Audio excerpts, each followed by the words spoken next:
हिंदी वाक्य के अंत में लगा हो सका, सकी, सके, पाया, पाई, पाए, तो क्या लगाते हैं बाबू? माइट का प्रयोग करते हैं। लेकिन कब? जब पॉसिबिलिटी दिखाना हो। पॉसिबिलिटी मतलब संभावना, यानी कि बीते हुए समय में, पास्ट टाइम में, अगर किसी एक्शन को होने में, किसी क्रिया को होने में संभावना हो, पॉसिबिलिटी हो, डाउट हो, संदेह हो, वहां पर अगर सका, सकी, सके लगा रहे तो हम माइट का प्रयोग करते हैं। आई थिंक कंसेप्ट क्लियर हो गया कि माइट का प्रयोग कहां करेंगे। एक बार फिर मैं दोहरा दे रहा हूं बाबू, अगर हिंदी वाक्य के अंत में लगा हो सका, सकी, पाया, पाई, पाए, और उससे पॉसिबिलिटी का बोध हो रहा हो, संभावना यानी कि एक्शन को होने में संभावना हो, क्रिया को होने में संभावना हो, तो वहीं पर क्या लगाते हैं बाबू? माइट का प्रयोग करते हैं। ओके। लेकिन जहां पर कंफर्म हो, एक्शन होने से कोई रोक नहीं सकता है, वहां पर सका, सकी लगे हो, तो वहां पर कुड का प्रयोग करते हैं। ये क्लास हम लोग कल पढ़ेंगे। ओके, घबराना नहीं है बाबू, सारा कंसेप्ट मैं क्लियर करूंगा। ओके, अब मैं 2 सेंटेंस आपके सामने लिखूंगा, दोनों में अंतर समझना है। पहला,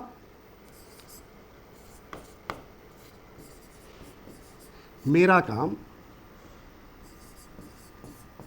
नहीं हो सका, ये पहला टाइप सेंटेंस रहा। दूसरा टाइप, मैं काम नहीं कर सका। सबसे पहले इसके सिंबल पर ध्यान दीजिए, यानी कि सका, सकी जो मैंने लिखा है उस पर पहले ध्यान दीजिए। ओके, पहला टाइप सेंटेंस क्या कह रहा है कि मेरा काम नहीं हो सका, इसमें भी सका लगा है। सेकंड टाइप कह रहा है कि मैं काम नहीं कर सका, इसमें भी सका लगा है। यानी कि दोनों वाक्य कंफर्म हो गया कि माइट पर ही बनेगा। ओके, बट अगर दोनों सेंटेंस पर ध्यान दीजिएगा तो जमीन आसमान का अंतर दिखाई देगा। क्योंकि पहला सेंटेंस कह रहा है कि मेरा काम नहीं हो सका, दूसरा सेंटेंस कह रहा है कि मैं काम नहीं कर सका। तो मैं काम नहीं कर सका, इसमें कर्ता है, सब्जेक्ट है, डूअर है कि मैं काम नहीं कर सका। इस टाइप का बहुत सारे सेंटेंसेस मैंने आप लोग को पढ़ाया है पहले दिन। मैं काम नहीं कर सका, मैं चुनाव नहीं लड़ सका, मैं अपना नामांकन नहीं करा सका, मैं तैरना नहीं सीख सका, मैं अंग्रेजी नहीं बोल सका, मैं एप्लीकेशन नहीं लिख सका, योगी जी प्रधानमंत्री नहीं बन सके, नीतीश कुमार प्रधानमंत्री नहीं बन सके। ये सारा सेंटेंस मैंने पहले दिन पढ़ाया था। यानी कि ये टाइप हम लोग पढ़ चुके हैं कि मैं काम नहीं कर सका, इस पर आज मैं टाइम नहीं देने वाला हूँ। ओके, ये हम लोग पहले दिन पढ़े थे। दूसरा दिन मैंने क्या पढ़ाया था? एक्टिव वॉइस से पैसिव वॉइस बनाना सिखाया था, जो आपके एग्जाम में पूछता है, चाहे रेलवे का एग्जाम हो, एसएससी का हो, बैंकिंग हो, एनडीए हो या जनरल एग्जाम हो, जैसे मैट्रिक, इंटर, ग्रेजुएशन, हर एग्जाम में पूछता है एक्टिव से पैसिव वॉइस बनाना। ओके, वो हम लोग दूसरे दिन पढ़े थे। यानी कि मैं 2 क्लास आप लोग को दे चुका हूं माइट पर। पहला दिन मैंने पढ़ाया था कि मैं काम नहीं कर सका, मैं चुनाव नहीं लड़ सका, मैं नामांकन नहीं करा सका। अगर आपका क्लास मिस कर गया हो तो दोनों क्लास अपलोड हो चुका है ऐप पर, वहां से अपना क्लास पूरा कर लीजिए प्लीज। ओके, आज तो तीसरा क्लास है हम लोग का। कौन सा क्लास है बाबू? आज 3rd क्लास है हम लोग का माइट पर। यानी कि आज हम लोग पैसिव वॉइस पढ़ेंगे माइट पर हिंदी मीडियम से, ताकि हम लोग नॉन स्टॉप इंग्लिश बोल सके, एकदम फराटेदार इंग्लिश बोल सके। क्योंकि सुबह से शाम तक हम लोग इस टाइप का सेंटेंस बोलते हैं कि मेरा काम नहीं हो सका, मेरा नामांकन नहीं हो सका, गाड़ी नहीं धुला सकी, उसकी गिरफ्तारी नहीं हो सकी, उसे जिताया नहीं जा सका, उसकी बेइज्जती नहीं हो सकी। तो देख रहे ना, ये टाइप सेंटेंस है। ओके, तो मेरा काम नहीं हो सका, उसकी बेइज्जती नहीं हो सकी, उसकी गिरफ्तारी नहीं हो सकी, इसमें सब्जेक्ट नहीं है बाबू। इसलिए मैं चाहूंगा कि मेरा काम नहीं हो सका, इसको रट्टा नहीं मारिए।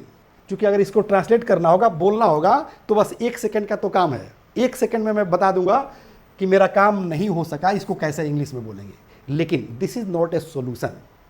अगर आप परमानेंट सोल्यूशन चाहते हैं बाबू, तो इसका स्ट्रक्चर लिख लीजिए। सबसे पहले क्या करेंगे बाबू? ऑब्जेक्ट। ऑब्जेक्ट के बाद क्या करेंगे बाबू? माइट।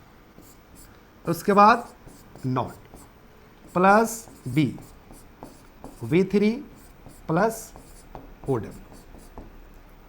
यानी कि इसी स्ट्रक्चर पर object, might, not, B, V3 और OW, अदर वर्ड्स, यानी कि इसी स्ट्रक्चर पर इस टाइप के सेंटेंस बनाए जाते हैं बाबू। जैसे कह रहा है कि मेरा काम नहीं हो सका, तो क्या कहेंगे बाबू, ऑब्जेक्ट किसमें है, माई वर्क, ये हो गया ऑब्जेक्ट।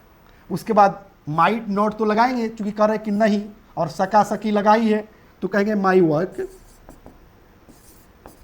Might not B.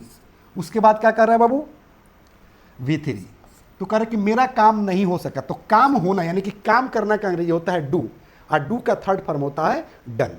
तो कहेंगे बाबू कि my work might not be done. इसी का मतलब होता है बाबू कि मेरा काम नहीं हो सका।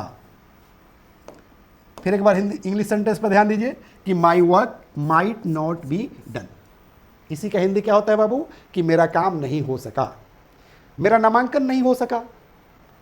तो क्या करेंगे बाबू, हिंदी आप लिख लीजिए बाबू, निकालिए नोटबुक निकालिए, पेन निकालिए, देखिए नहीं मेरे तरफ, निकालिए और लिखिए, मेरा नामांकन नहीं हो सका। तो क्या कहेंगे बाबू, माई एडमिशन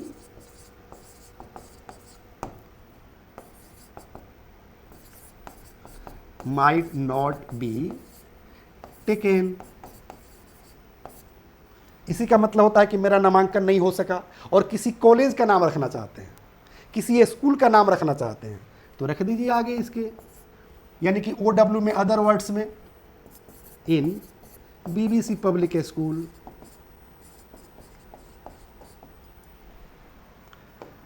क्या हिंदी निकलेगा बाबू, मेरा नामांकन BBC पब्लिक स्कूल में नहीं हो सका। क्या कह रहे कि माई admission might not be taken, मेरा एडमिशन नहीं हो सका। कह रहे कि इन BBC public school, BBC public school में, चूंकि टेक एडमिशन मतलब होता है नामांकन कराना, एडमिशन लेना। The first step towards achieving your dreams is having the right coach. Get the best education with English Plus by Sanjeev Sivaneev and make your spoken English dreams come true. Download the app now.